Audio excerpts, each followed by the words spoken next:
The मा मिरासदार यांच्या गंमत गोष्टी या विनोदी कथासंग्रहातून बुद्रुक नावाची कथा. इंगोल्याचा भगवाना मुंबईला गिरणीत कामाला होता आणि आता तो महिनाभर रजा काढून गावी आला होता. भगवानाचा सगळा जन्मच मुंबईला गेला होता, कारण त्याच्या बापापासून मुंबईलाच त्यांचे बिऱ्हाड होते. भगवानाचा चुलता तेवढा गावातच राहत होता. घरी 4-2 एकर जमिनीचा तुकडा होता. त्यावर त्याचे पोट कसेबसे चालत होते. त्यामुळे भगवानाचा संबंध गावाशी येई तो हुरड्यापुरता किंवा कुणाच्या लग्नाला येण्यापुरता. बाकी तो मुंबईकरच झाला होता आणि त्याचे वागणेही मुंबईचेच. डोईला भांग किंवा एखाद्या वेळी नवा रंग दिलेला पटका, छानबाज सदरा आणि ऐटबाज कोट, धोतर आणि पॅन्ट, हातात घड्याळ, तोंडात सिगरेट, डोळ्यांत सुरमा असा भगवाना जेव्हा गावातून टेचात फिरे तेव्हा गावची बायकापोरं त्याच्याकडे टकामका बघत, इंगोल्याचं पोरगं वरच्या वाऱ्याला लागलं असं काहीतरी बोलत. आता भगवान गावी आला होता. तो एरवीसारखा नव्हता. स्वतःची सोयरीक बघण्यासाठी, जुळल्यास उरकण्यासाठीच तो आला होता. या फाटक्या माणसाचे मुंबईत कुठेच जमत नव्हते. तेव्हा कंटाळून तो गावाकडे मुली बघायला आला होता. कुणीकडून तरी 2चे 4 हात करूनच आता मुंबईला परतायचे अशा घाईला तो आला होता. आणि त्यात काही आश्चर्य नव्हते. गडी फार वर्षे खोळंबून राहिला होता आणि त्याचे लग्न करण्याची गरज त्यालाच नव्हे तर त्याच्या सगळ्या चाळीला वाटत होती. इकडे त्याच्या चुलत्याने एक जवळपासची मुलगी बघून ठेवली होती.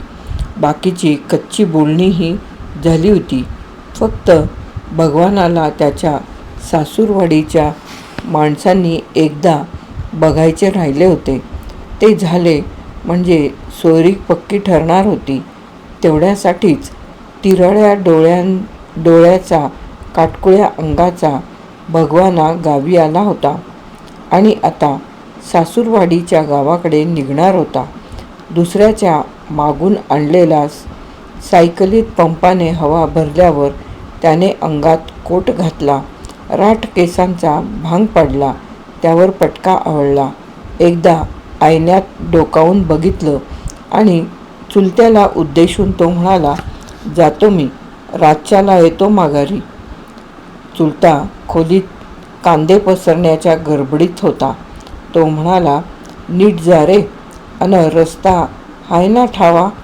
मुंबईत वागल्या सवरलेल्या भगवानाला हा प्रश्न ऐकून अपमान झाल्यासारखे वाटले. रिकामी अक्कड दाखवणारा तो माणूस कपाळाला आठ्या घालून म्हणाला, "म्हणजे मुंबईत रोज हिंडतो मी कुठं बी, तिथं चुकत नाही, अन या खेडेगावची वाट चुकतो कव्हय? तुमचं आपलं कायबायाच असतं काका." "तसं नव्हं, एक आपलं सांगितलं, अन नीट वाग, खेडेगावच्या रीतीला धरून. म्हणजे मी काय गाढव हाय? काय कळत नाही मन की मला? अरे, तुझा जन्म गेला शहरात, इकडं कवातरी यायाचा तू सटी सामाशी. इकडची रीतभात सांभाळाय पाहिजे. शहरातल्या माणसाकडे पाहुणे बघत असतात डोळं फाडून, हाय मला ठाव." असं म्हणून भगवाना बाहेर पडला आणि त्याने तोंडात सिगरेट धरून पेटवली. तोंडातून धुराचे गोळे सोडीत त्याने मग सायकलीवर मांड ठोकली आणि जोराने पायटा मारला. फुरसुंगी गाव त्याच्या गावापासून फार कोसांवर तर होते. तिथे जायचे आणि पाटलाचा वाडा कोणता एवढी चौकशी करायची. खेडेगावात एखाद्याचे घर हुडकणे असे काय कठीण असते? कुणीही घर दाखवील, राहावे संध्याकाळपर्यंत, जेवणावर आडवा हात मारावा, थोडा वेळ लोळावे आणि यावे निघून. जमल्यास नवरीही बघावी असा विचार करीत भगवाना मोठ्या दमाने सायकल मारीत होता. वैशाखातले ऊन अगदी उकळत होते. दगडधोंडे, झाडे झुडपे, रस्ता सारे अगदी तापून निघाले होते. नुसते बघूनही जळजळावे असे ते लांबवर पसरलेले माळरान आणि न संपणारी वाट. सावलीचा काळा डाग कुठेच नव्हता. पटक्याच्या सोग्याने घामजलेला चेहरा पुशीत आणि भात्यासारखी छाती मागे पुढे करीत भगवाना ती खिळखिळी सायकल पुढे रेटीत होता. जेवण वेळेपर्यंत गाठण्यासाठी जीवापाड पायटेक मारीत होता.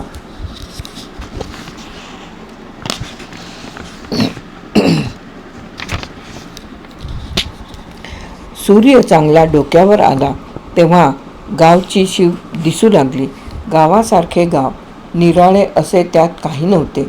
5-50 धाब्याची घरे, बरीचशी वेडीवाकडी, पुष्कळशी कोसळलेली, जिथं तिथं दगडांचा ढीग, कुठे सावलीला एखादे कुत्रे अंगाचे वेटोळे करून धापा टाकीत पडलेले, डबक्यात एखादी प्रेमळ डुकरीण आणि तिची 4-2 पिल्ले, मेढीला टेकून काहीतरी करीत असलेल्या आयाबाया, बाकी सगळे गाव उन्हाच्या सणाक्याने निपचित पडलेले. ते दृश्य नेहमीचेच होते. भगवानाच्या रोजच्या डोळ्याखालचे होते, पण तरीही त्याला ते मुळीच आवडले नाही. आपली सासूरवाडी इतकी गजळ असावी म्हणजे काय? भगवाना सायकलीवरून उठला. उजव्या हातात सायकलीचे सुकाणू धरून तो गावात शिरला. त्यातल्या त्यात मोठ्या दिसणाऱ्या रस्त्याने त्याने आपली सायकल काढली. विचारायला कोणी भेटते का ते न्याहाळत तो पुढे चालला. मधल्या बोळखंडीत डोक्यावर पदर घेतलेली एक बाई त्याच्या दिशेने येताना दिसली. तेव्हा तो थांबला. तिची वाट पाहू लागला. झपाझपा निघालेली ती बाई हा माणूस वाटेतच उभा आहे हे बघून तिथेच उभी राहिली. तो पुढे जाईल म्हणून थांबली. भगवाना गाढवासारखा तसाच उभा राहिला. तिच्याकडे बघत. ती बाई तिथेच तटली हे बघून त्याला नवल वाटले. मग सायकल फराफरा ओढीत तोच पुढे गेला. बाईपाशी जाऊन त्याने तिला विचारले, पाटलाचा वाडा कुठे हाय वो? असे म्हणून त्या बाईने आपल्या पदराला झटका दिला आणि मोकळ्या झालेल्या वाटेने ती तरातरा पुढे निघून गेली. भगवाना बुचकळ्यात पडून तिथेच वेंधळण्यासारखा उभा राहिला. त्या बाईली भैरी हाय का असे तो चिडून बोलणार होता, पण तेवढ्यात एक मुंडासेवाला समोरून चाललेला त्याला दिसला. त्याला हाक मारून विचारले तर कळण्यासारखे आहे असे वाटले. अरे ओ पाहुणे! पाहुणा 2 टांगांतच त्याच्या जवळ आला. या टेचदार माणसाकडे कुतूहलाने बघून तो म्हणाला, का हो, पाटलाचा वाडा आहे ना इथं? पाटलाचा वाडा? हां, पाटलाचा वाडा आहे, पर तो खल्लास झालाय समजा. म्हणजे गावची आगंदरी हाय बघा तिथं. वाडा समजा शाप पडलाया. निस्त्या भित्ती आहेत जाग्यावर. अन पाटील हाय की, पर तो दुसऱ्या वाड्यात असतो. तो वाडा कुठं आहे? आणि मग असं विचारा की, जावा डाव्या अंगानं असं म्हणून सर्कशीतल्या जनावराकडे बघावे तसे भगवानाकडे बघत बघत तो पाहुणा पुढे निघून गेला. डाव्या अंगाला वळून भगवान्या पाटलाच्या वाड्याकडे आला. तो चिरेबंदी ऐसपैस मोठ्या दरवाजाचा वाडा बघून त्याला बरे वाटले. आत शिरून त्याने सायकल भिंतीला टेकवली आणि पटका हातात घेऊन डोईचा विस्कटलेला भाग पुन्हा नीटनेटका केला. मग त्याने हाक मारली, पाटील आहेत का आत? भगवानाने हाक मारली त्यावेळी पाटील नाव्यासवर बसून हजामत करीत होता. आज सकाळपासून तो एका नव्या गड्याची वाट बघत होता. पाटलाकडे एक गडी कायम कधी टिकत नसे. कधी पाटलाशी त्याची तक्रार होई तर कधी तरण्या पाटलीन बाईशी होई. आणि 1-2दा जरी तक्रार झाली तरी तरकटी डोक्याचा पाटील त्याला ताबडतोब आकलून लावित असे आणि महिन्यात पुन्हा नवा गडी वाड्यात दिसत असे. आज पहिला गडी जाऊन 8 दिवस झाले होते आणि दुसरा नवा गडी काही आढळला नव्हता. पाटलाच्या एका पाहुण्याने आपल्या गावाहून एक माणूस पाठवून द्यायचे कबूल केले होते. तो माणूस आज येणार होता आणि पाटील सकाळपासून त्याचीच वाट बघत होता.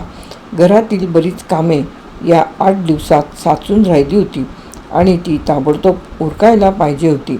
बाहेरून अनोळखी आवाजात हाक ऐकू आली. तसा पाटील मनात खुश झाला. अखेर आला एकदाचा नवा गडी. मग नाव्याचा वस्त्रा त्याने थांबवून तो ओरडला, कोण हाय? मी आपला भगवाना. भगवाना असू दे, भगवाना असू दे, नाहीतर ईश्वरा असू दे, चड्डीशी ये माझ्या मोर. भगवाना ही एकेरी हाक ऐकून थोडासा चमकला, पण तसाच आत गेला आणि त्याने पाटलांना रामराम केला. उघडाबंब झालेला पाटील अंगावर सगळीकडे केसच केस असल्यामुळे लोध्या माकडासारखा दिसत होता. त्याने भगवानाचा रामराम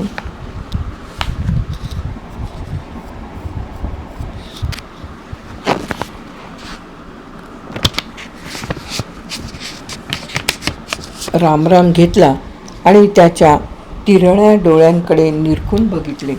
त्याचा तो भांग, घड्याळ, इजार बघून त्याला मोठे नवल वाटले. शाबायली, मोठा जाकीत आलाय की हो, असं म्हणत तो मनात म्हणाला. काम संपल्यावर नावी निघून गेला. मग पाटलाने भगवानाला ओट्यावर बसायला सांगितले. नंतर चिलीम काढून फुलवली. 1-2 झुरके घेऊन विचारले, भगवाना नाही का नाव तुझं? भगवानाने एवढा वेळपर्यंत सगळ्या वाड्यावरून दृष्टी फिरवली होती. इमला चांगला दांडगा दिसत होता. कडीपाठ आणि फरसबंद. बाहेरची ओसरीच नुसती 3 ओढीची. नक्षीचे खांब, बंदुकीची, देवादिकांच्या फोटोंनी आरशांनी सजलेल्या भिंती, भिंतीच्या अंगची लहान मोठी कपाटे आणि त्यात भरून ठेवलेले निरनिराळे कपडे. चंगाळ्या आयन्याच्या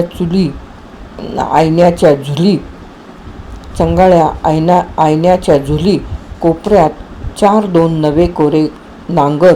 एकूण पाटील मोठा गबरगंड दिसत होता. आता बोलणे चालणे एकेरी, आगाऊपणाचे दिसते थोडे, पण असे ना, घबाड मिळवायचे म्हणजे थोडे ऐकून घ्यायला पाहिजे. तोंडाचा आ करून इकडे तिकडे बघणाऱ्या भगवानाकडे पाटलाने उत्तराच्या अपेक्षेने बघितले. थोडे थांबून खेकसून तो पुन्हा म्हणाला, अरे लेका, भगवानाच नाव आहे ना तुझं? भगवाना दचकला आणि म्हणाला, आ होय. अरे मग म्हण की तोंडानं. म्या म्हणलं भगवाना सारखाच, तू बी गप झालास की काय? असे म्हणून पाटील जोरदार हसला. विमान कोसळल्यासारखा हसला. काय वय हाय तुझं? 25 असेल की. 25? लेका, तरणबांड गडी तू. अन काय देह तुझा रे? वारा आला तर उडून जाशील की. कुठं इतका वारा आहे आपल्याकडं?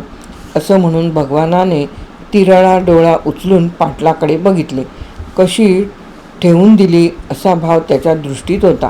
पाटील हसला आणि म्हणाला, हे बघ भगवाना, आम्ही पुष्कळ माणसं याच्या आधी बघितली, पण कोणच आमच्या मनाला आलं नाही. असं का? हां, आता तू कसा काय आहेस तेच बघायचं. पाहुण्यांनी तुझी शिफारस तर लई केली. हे ऐकल्यावर भगवाना लाजला आणि जीभ दातात धरून खाली बघू लागला. कशाचा पाटील? हाय मी आपला साधासुद्धा माणूस. पाटलाने त्याच्या बोलण्याकडे दुर्लक्ष केलं. तो पुढे म्हणाला, आता मुद्द्याची गोष्ट बोलतो. आम्ही इकते दिवस म्हणत होतो की तुला काहीतरी रोख उचलून द्यावं. बाकीची भानगड नग, पण आता जरा निराळा विचार ठरविलाय म्या. काहीतरी उचलून देणे हेच भगवानाला फायदेशीर होते. हुंडा म्हणून 4 पैसे रोख मिळाले असते तर त्याने मुंबईत धंदाबिंदा काढला असता एखादा. कुणीकडून तरी लग्न उरकायचे, जसे देतील तसे करून घ्यायचे या हिशेबाने तो इकडे आला होता. नवरी मिळून आणखी काही मिळत असेल तर त्याला ते नको होते थोडेच. पण पाटलाने आपला बेत का बदलला होता कोण जाणे. लहरीच दिसतोय हा पाटील. असो, जे मिळेल ते पदरी पाडून घ्यावे. भगवानाने मनाशी असा विचार केला आणि तो म्हणाला, कसला विचार?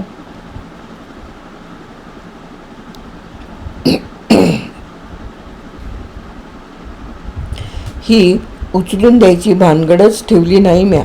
तू आपला राहा इथंच. काय तुला लागल ते द्यायचं लागलं माझ्याकडं. म्हणजे आपल्याला गरजावही करून घ्यायचा याचा विचार आहे काय? हे तर भरपेट काम झालं. मग गिरणीत राबायचं काय नडलंय आपल्याला? राहा म्हणतोय इथे तर राहावे, पडावे बागरासारखे निवांत. आपल्याला काय म्हणेल ते कबूल करू. काय हरकत आहे? असं म्हणता पाटील? हां, हाय कबूल हाय. राहिलो आपण इथं. सगळं बघावं लागल. अगदी. हे मी बघणार नाही, ते मी करणार नाही असं न ग बरं का. काय असल ते आत्ता बोलायचं. मागणं वाटाघाटी नगत मला. पटलं. आणि चुकलास तर कान धरा माझा, मग झालं. शाबास पठ्ठे. हां, उठ आता. घोडं घेऊन जा डगरीला आणि पाणी पाजून आण. आपल्या कबुलीची अंमलबजावणी इतक्या झटपट करावी लागेल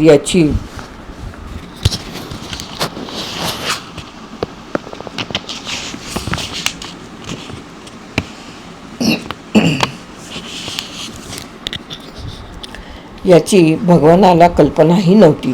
तो मनात कुरकुरला, पण मुकाट्याने उठला आणि धाकधूक करीत बाहेरच्या तबेल्याकडे गेला. असली कामे त्याने बापजन्मी कधी केली नव्हती. पण थोडक्यासाठी असल्या लहरी माणसाची मर्जी जाऊ देणे बरे नव्हते. जरा घ्यावे कलाने त्याच्या काय बिघडले आणि न जाणो पाटील आपली परीक्षा घेत नसेल कशावरून. भगवानाने कपडे उतरवले. पाटलाने दाखविलेल्या दिशेने तो तबेल्याकडे गेला. जिन बिन टाकायची त्याला कुठे माहिती होती. नुसते घोड्याचे खूर मोकळे करून त्याने घोडे बाहेर काढले आणि झाझा करीत तो नदीकडे निघाला. पाटलाचे घोडे दिसायला मरतमडेच होते, पण मोठे नाठाळ होते. नवीन माणसाने हात लावला की चौखूर उधळायची त्याला सवय होती. भगवानाने त्याला थोडा वेळ नीट नेले, पण घोड्याने त्याचा तिरळा डोळा बघितला. मग हिसडा देऊन ते जे उधळले ते भगवानाला रस्त्यावर पालथा पाडून पार दिसेनासे झाले. फुफाट्यात पडलेला भगवाना तसाच गडबडीने उठला आणि डोळ्यात गेलेली माती बाहेर काढीत त्याच्या मागे धावला. घोडे पुढे आणि भगवाना पाठीमागे अशी शर्यत डगरीपर्यंत चालली. डगरीपाशी आल्यावर मात्र ते घोडे शांत झाले. शांतपणे डगर उतरून ते खाली गेले आणि नदीच्या पाण्याला त्याने तोंड लावले. घटाघटा पाणी पिऊ लागले. पळत भगवाना डगरीपाशी आला. बघतो तर घोडे शांतपणे पाणी पिते आहे. मग मुरगळलेला पाय हाताने दाबीत तो खाली उतरला. घोड्याजवळ जाऊन त्याने घाबरतच त्याची पाठ थोपटली आणि त्याची मान धरून त्याला डगरीकडे वळवले. घोड्यावरच बसले म्हणजे ते काही उधळायचे नाही, जाईल सावकाश अशा विचाराने त्याने लहानशा खडकाशी घोडे उभे केले आणि त्या खडकावर चढून घोड्याच्या पाठीवर बैठक मारली. पुन्हा झा केले. ते शब्द ऐकल्यावर घोडे पुन्हा जे उधळले ते झटक्यात गाव ओलांडून पार पुढे गेले. भगवानाने घाबरून त्याची आयाळ पकडली आणि उताणा पडून डोळे गपकन मिटून घेतले. पण घोड्याने एक दोनदा मान करून एक दोनदा मान वर करून त्याला असा दणका ठेवून दिला की त्याचे थोबाड चांगलेच सुजून निघाले. जिन नसल्यामुळे घोड्याच्या पाठीचा कणा तर असा खुपत होता की भगवानाला मुंबईच आठवली. बराच वेळ धावून धावून घोडे दमगीर झाले. झाडाझुडपांतून खाचखळग्यांना रानावनातून चांगलीच तास दीड तास दौड केल्यावर आणि शिरोळ शेठ सारखे बसलेल्या भगवानाचे मुस्काट पाडल्यावर घोडे पुन्हा गावाकडे परतले. गावात आले त्यावेळी ते अगदी शांत झाले होते आणि भगवानाच्या तोंडातून फेस येत होता. घोड्याला पाणी पाजायला 2 तास लावणाऱ्या गड्याची पाटील वाटच बघत होता. घोड्याला कसेबसे तबेल्यात कोंबून भगवाना घाम निथळत निथळत आत आला आणि खांबाला टेकून पाय फाकून पडला. तेव्हा पाटील म्हणाला, भगवाना भले पठ्ठे, घोडे नदीवरनं आणायला इतका वेळ? भगवानाला बोलायचीही शक्ती नव्हती. धापाटाकीत तो म्हणाला, कसलं घोडं हे पाटील तुमचं? गाढवाच्या वर हाय म्हणजे? मग भगवानाने धापाटाकीत हळूहळू घडलेली सारी हकीकत सांगितली. पाटलाने ती शांतपणे ऐकून घेतली. मग तो म्हणाला, लेका, तू ज्या ज्या केलं असशील तेला व्हय? हात तुझी लेका. अर ज्या म्हणलं की लई तावतं ते. थिर्र थिर्र म्हणायचं का नाही तेला? थिर्र थिर्र का शेळी हाय का बोकड? तसाच हाय गुलाम त्यो. थिर्र म्हटलं की शेळीसारखा चालतो त्यो, आणि ज्या ज्या म्हटलं की मग मातूर जातंय भूतासारखं. बरा आहे की ह्यो घोडा तुमचा. बरं, ते असू दे. आता उठ आणि परसात जाऊन लाकडं घे बरं फोडून थोडीशी. मग संध्याकाळपर्यंत भगवानाला कामापुढे उसंत मिळाली नाही. परसात जाऊन त्याने प्रथम वंडीव लाकडाचे फोडीव लाकडात रूपांतर केले. नंतर 4 पायली जोंधळे खांद्यावर टाकून ते ओझे गिरणीतून दळून आणले आणि पांढरा फेक होऊन तो घरी परत आला. डाळ निवडली, गुरांना वैरण घातली, पेंड फोडून म्हशीला जोगविण्याचे काम केले. संध्याकाळच्या स्वयंपाकाला भांडी विसळून दिली. मग खांबाला टेकून तो घटकाभर हाशूश करीत पडला. त्याचा चेहरा उतरला होता आणि अंग ठणकू लागले होते. पोटात तर दुपारपासून अन्न नव्हते. काम करून त्याचा पिट्टा पडला होता. झालेल्या दगदगीने त्यांचा किंचित डोळा लागला. पाटलाची या वेळपर्यंत चांगलीच झोप झाली होती.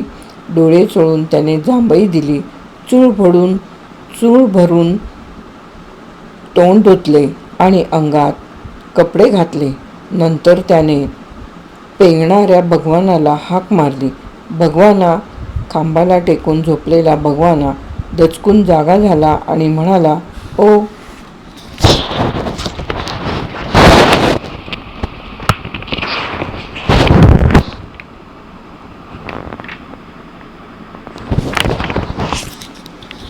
उठ मर्दा, बसून काय राहिलास? चल बाहेर. बाहेर कुठं? हिरीकडं. हिरी? ही कोण बाई आहे? हे ऐकल्यावर पाटील पुन्हा गदागदा हसला आणि पुन्हा एकदा विमान कोसळले. अरे लेका, हिरी म्हणजे बाई नव्ह, विहिरीकडं. ते कशाला? पाणी भराय नग का? चल उठ, येळ लावू नगस. पाटलाचे हे बोलणे ऐकून भगवानाला एकदम घामच आला. म्हणजे आता आणखी पाणी भरायचे आहे काय? मग मात्र मेलो. आता काही या वाड्यातून आपण जिवंत बाहेर जात नाही. काय तीरपगड्या डोक्याचा आहे हा पाटील. पाहुण्याला वागवायची ही काय रीत झाली? भगवाना मनात चिडला.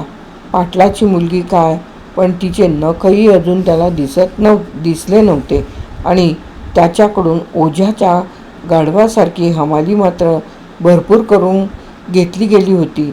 पण छे, थोडक्यासाठी सगळा घाट बिघडवून टाकणे बरे नव्हे.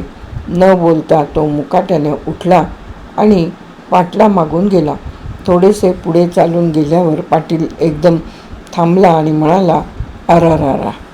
भगवाना एकदम घाबरून म्हणाला, आता काय झालं आणखी? अरे लेका, तू गाढव आहेस? कोण, मी? वय तूच, दुसरं कोण? ते कशा पायी? आधी गाढव आहेस का नाहीस ते सांग, मग मी सांगतो. भगवानाने पाटलाच्या तामसी चेहऱ्याकडे एकदा बघितले, सभोवार जमू लागलेल्या माणसांकडे पाहिले आणि नम्रपणे आपण गाढव असल्याचे कबूल केले. अरे, पाणी आणणार ना तू? वय, मग ते काय माझ्या धोत्र्याच्या घोळातनं आणणार का तुझ्या इजारीच्या खिशातनं आणणार? माठ आणायचा नाही का येताना बरोबर? खरं की हो पाटील? जा, घराकडं जाऊन घेऊन ये, मग आमच्या पोरीला देती ती.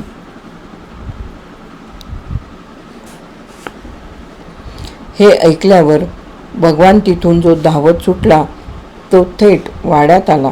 त्याचे अंग कचकचत होते, पण त्यातल्या त्यात एवढे बरे होते की पाटलाची मुलगी बघायला मिळणार होती.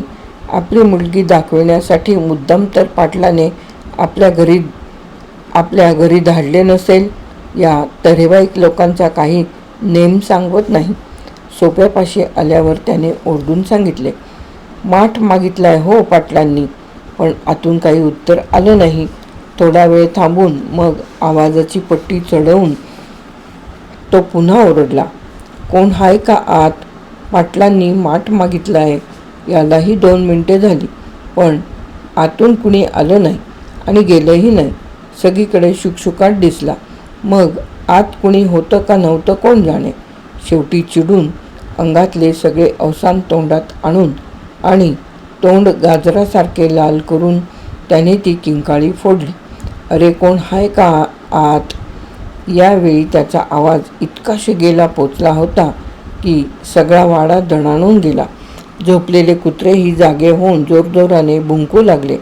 मग आतून एक 17-18 वर्षाची गोरटेली, उफाड्याचे नाक असलेली मुलगी डोक्यावर पदर घेऊन बाहेर आली. दारातच थांबून तिने भगवानाकडे टक लावून बघितले. मग भरड्या आवाजात ती म्हणाली, जरा मोठ्याने तरी हाका मारीत जा की. असं हळू बोललं म्हणजे कसं ऐकू यायचं आतल्या माणसाला? काय पाहिजे? म्हणजे हे बरे होते. गळ्याच्या शिऱ्या तुटस्तवर हा ओरडला होता आणि ही म्हणत होती जरा मोठ्याने बोलायचं का नाही म्हणून. माणसं आहेत का भिताडो? पण राग गिळून भगवान म्हणाला, माठ पाहिजे. यावर पाटलाच्या मुलीने खोकसून विचारले, काय पाहिजे? नीट बोला की. माठ. खचून ओरडून भगवानाने सांगितले. आता एवढं वरडायला काय झालं? थांबा थोडं.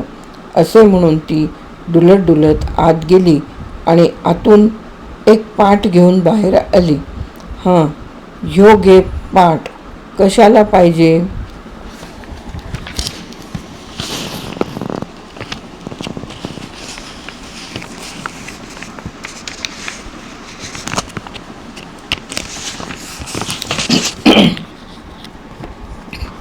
तिने पाट आणलेला बघून भगवानाने कपाळावर हात मारून घेतला.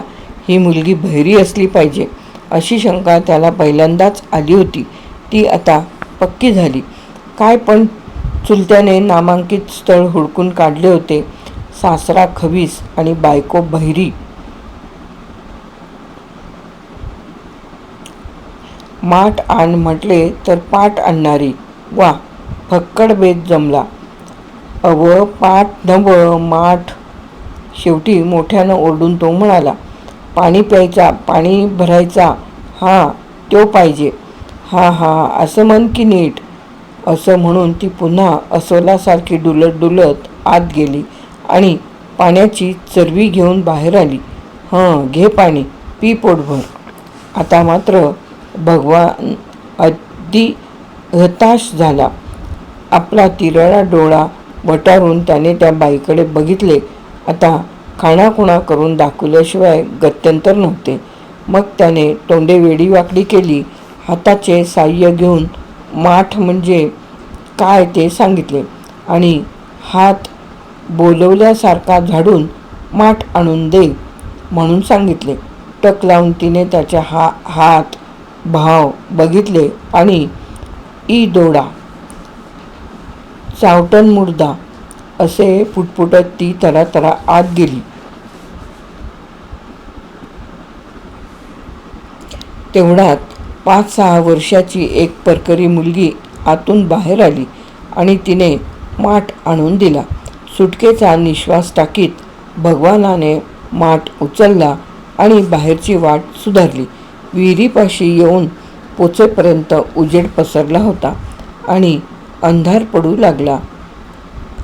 वरवंट्यावर बसून पाटलाने चिलीम पेटवली आणि तिचे झुरके मारले. मग तो भगवानाला म्हणाला, जा की पाणी काढ. आता रातच्याला पुरल एक माठ, उद्याचं उद्या बघू. भगवाना मनात म्हणाला, कोण राहिला बसलंय उद्या तुझ्या हितं, पळणार यो गडी आज रातच्याला. पण हे तो मनातच म्हणाला. त्याने माठ उचलला आणि चाचपडत तो विहिरीच्या पायऱ्या उतरू लागला. आता चांगलाच अंधार झाला होता आणि आतले अगदी अस्पष्ट दिसत होते. आतून विहिरीच्या पायऱ्या सरळ नव्हत्या. भिंतीलाच एक एक ताशीव दगड बसवून अधांतरी पायऱ्या केलेल्या होत्या. शेवटच्या पायऱ्यांवर तर शेवाळे साचले होते. त्या मखमली पायरीवरून कसा पाय घसरला आणि कसे आपण धपकदिशी पडलो ते भगवानाला कळलेही नाही. बडाबडा करून माठात पाणी भरले गेले आणि वजनदार झालेले ते भांड गपदिशी पाण्याखाली गेले. भगवानाने प्रथम माठ धरून ठेवायची शिकस्त केली, पण माठाबरोबर आपल्यालाही तळ बघावा लागेल हे जेव्हा त्याच्या ध्यानी आले तेव्हा त्याने मुकाट्याने त्याचा नाद सोडला आणि पोहत पोहत त्याने पायरी गाठली. एकदम पडल्यामुळे त्याच्या पोटाला चांगला मार बसला होता. त्याच्यावरून हात फिरी तो सांभाळून वर आला आणि ओले कपडे पिळू लागला. पाटील इतका वेळ त्याची गंमत बघत बसला होता. पोहून आलेले कुत्रे जसे अंग झटकते तसे भगवानाने अंग झटकले आणि थरथरत तो कपडे पिळू लागला. ते बघून पाटलाने आश्चर्याने विचारले, अन माठ कुठं आहे रे? पाणी भरत ठेवला हिरीच्या तळाला. भगवाना चिडून म्हणाला. आता त्याची सहनशक्ती खलास झाली होती, कारण त्याचे घड्याळ या दंगलीत पार फुटले होते. हात तुझी कसला गडी रे तू शेरचा? एक पाण्याची घागर भरायची तर इतकी तिरपीट, अन उद्या 10 घागरी कसा भरणार तू? आता भगवानाचा चेहरा कावलेल्या मांजरासारखा झाला होता. अरे हॅट, कोण भरायला लागलंय पाणी उद्या? पाटलाने आश्चर्याने त्या उद्धट माणसाला विचारले. म्हणजे भरणार नाहीस पाणी तू उद्या? हे येडं का काय? मी काय गडी हाय काय तुमचा? नाहीतर मग काय हाय? जावई आहेस का माझा? होय जावईच हाय, पण नग मला तुमची सोयरीक नग. आता च्या बायलीला सोयरिकीच्या पोरगी तरी बघितलीस का माझी? बघितली की. त्यो भैरोबा नव्ह का? भैरोबा? अरे भडव्या, चल तुला भैरोबाचं दर्शन घडवतो पुण्यांदा. असं म्हणून त्या बलदंड पाटलाने भगवानाचा दंड कसकन ओढला आणि त्याला रस्त्याने ओढीत चालवले. हा माणूस भ्रमिष्ट असला पाहिजे अशी पाटलाची खात्री झाली. निदान याने नशापाणी तरी केले असले पाहिजे. एखाद्या महाराने मेलेले कुत्रे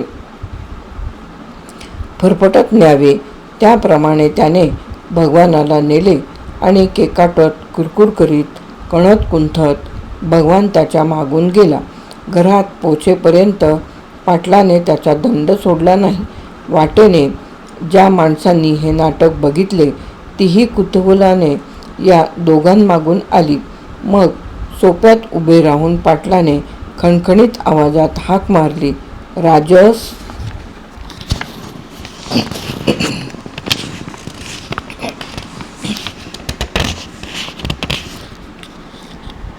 ही हाक ऐकल्याबरोबर पाटलाची 5-6 वर्षांनी परकरी पोरगी उंबरठ्यावर येऊन उभी राहिली. मगाशी याच मुलीने माठ आणून दिला होता. ही बघितलीस का माझी पोरगी? 5 वर्षाची आहे. हिलाच करून घ्यायला आलास ना तू? हिलाच करून घ्यायला आलतास ना तू? मग राजसकडे वळून त्याने विचारले, का ग, पसंत आहे का ह्यो नवरा तुला? ही मला न ग हा तिरळा नवरा, असे म्हणून पाटलाची लाडकी लेक आत पळून गेली. पाटील 3 मजली हसला. पाटील हसला म्हणून बाकीची माणसेही बेताबेताने 2 मजली हसली. कुणीतरी एकानं विचारलं, कुठनं आणला हो भरमीट टाळक्याचा गडी? भरमीट? पाटील म्हणाला, भरमीट नव, निस्ता येडा आहे येडा. जा बाबा, जा आपल्या वाटेनं. भगवाना मान खाली घालून बसला होता. आपल्याला त्या गुडघ्या एवढ्या पोरीनेही तिरळा म्हणावे याचे त्याला अत्यंत दुःख वाटत होतं. फुकट दिवसभर काम करून मुडदा पडला आपला. या पाटलाने आपली चेष्टा केली का चुलत्याने बसल्या बसल्या हिसका दाखवला त्याला काही कळेना. त्याची मिजाज पार उतरून गेली होती. उघडाबंब झालेला ओल्याचिंब कपड्यात बसलेला तो हडकुळा माणूस आता उतरल्या तोंडाने कोण काय बोलेल ते मुकाट्याने ऐकून घेत होता. पाटलाने जा म्हणून म्हणताच तो गुपचूप उठला आणि आपले कपडे उचलून निघाला. तेवढ्यात मगाची ती बहिरीबाई उंबऱ्यापाशी येऊन उभी राहिली आणि तोंडावरून पदर घेऊन मुसमुसून रडू लागली. आपल्या तरण्या ताठ्या बायकोला रडताना बघून पाटील चकित झाला. म्हणाला, आ, रडाय काय झालं तुला? त्यावर हुंदके देत देतच भगवानाकडे हात करून ती म्हणाली, तो नवं का मुर्दा? काय केलं बाबानं आणखी? यावर पाटलाच्या लाडक्या बहिऱ्या बायकोने रडत रडत हुंदके देत देत सांगितले की या नवीन आलेल्या गड्याने वाड्यात कुणी नसताना एकटे येऊन काहीतरी मागायचे सोंग केले आणि डोळ्याने हातांनी तिला खाणाखुणा केल्या. आणखी पुष्कळ चावटपणा करायचा त्याचा विचार होता, पण तेवढ्यात राजस तिथे आल्यामुळे तो घाबरला आणि माठ उचलून पसार झाला. हे ऐकल्यावर पाटलाने डोळे तांबडे लाल केले. अरे भाड्या, तो ओरडून म्हणाला, इतका हलकट आहेस का तू? थांब, तसा सोडीन नाही तुला आता, टंगडच मोडतो. आता मात्र भगवाना हबकला. मटकन खाली बसून गयावया करीत तो म्हणाला, अव, मी नाही तसं करायचा. तुमची बायकोच बहिरी आहे. नाही कसं? जमावातला एक जण पुढे सरसावून म्हणाला, पाटील, सकाळच्या पारी आपल्या सध्या नावाच्या बायकोला रस्त्यातच अडवली यानं. गावात आल्या आल्या पहिला दणका दिला रस्त्यातच. असं? तर मी तकडनंच चाललो होतो. मला बघितल्यावर चपापला, मग पालिशी करतोय पाटलाचा वाडा कुठं आहे म्हणून. असा दम भरलाय मी त्याला आरोतीच्या. पाटील आश्चर्याने म्हणाला, मग नाही तसा सोडत हेला. 4 दणके घालू का काठ्या ओढू पाठीत? काठी आण रे माझी. तेवढ्यात एकाने गळ्यात अडकविलेला गाडीचा चाबूक तत्परतेने पुढे केला. पाटलाने तो उचलला आणि भगवानाला असे 4-2 तडाखे लगावले की त्याने डोळे पांढरेच केले. पाटलांनी चांगभले केल्यावर मग काय, बाकीच्यांनीही आपापले हात धुवून घेतले. त्याला लाथ्याबुक्क्यांनी चांगला चेचल्यावर मग त्यांनी त्याला सोडले. रडत ओरडत कणत कुंथत भगवाना उठला. हाताला लागले ते सामान त्याने उचलले आणि बाहेर धूम ठोकली. मग तो पुन्हा पळत पळत आत आला आणि सायकल घेऊन बाहेर पडला. आता रस्त्यावर कुणी नव्हते. अंधार गुडूप पडला होता, पण हातावरचे सुद्धा नीट दिसत नव्हते. रस्त्यावरून ठेचकाळत धडपडत सायकल सांभाळत भगवाना गाव सोडून रस्त्याला लागला. त्याचे सगळे अंग दुखत होते आणि पाठीची आग अजून थांबली नव्हती. लाथाबुक्क्यांनी शेकून निघालेले त्याचे अंग काळेनिळे झाले होते आणि अगाईग असे कणत कुथत लंगडत तो पुढे निघाला होता. तेवढ्यात रस्त्याने कुणीतरी भराभरा येत असल्याची चाहूल त्याला लागली. त्याबरोबर तो थांबला. दणकट अंगाचा, छाटण पैरण मुंडासे घातलेला एक गडी त्याच्या समोर आला. भगवानाला बघून तो थांबला आणि हाक मारून म्हणाला, गाव उजव्या अंगालाच आहे नवं? भगवानाने कष्टाने तोंडातून शब्द काढले, हा हा, कोणचं गाव? फुरसुंगी, फुरसुंगी खुर्द. खुर्द? हां, खुर्दच पाहिजे. का बरं?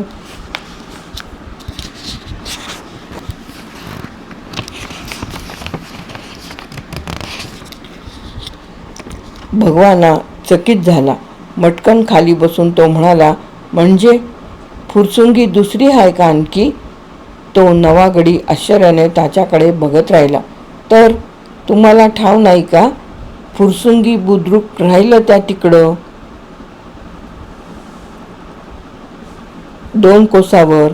हे खुर्द हाय. अन माने पाटील कुठला? तो बुद्रुकचा. का बरं? काही नाही, उगीच आपलं विचारलं. असं म्हणून भगवाना उठला. त्याने एकदम सायकलवर टांग टाकली आणि त्या दाट अंधारात तो दिसेनासा झाला. द मा मिरासदार यांची बुद्रुक नावाची विनोदी कथा येथे समाप्त. गंमत गोष्टी द मा मिरासदार.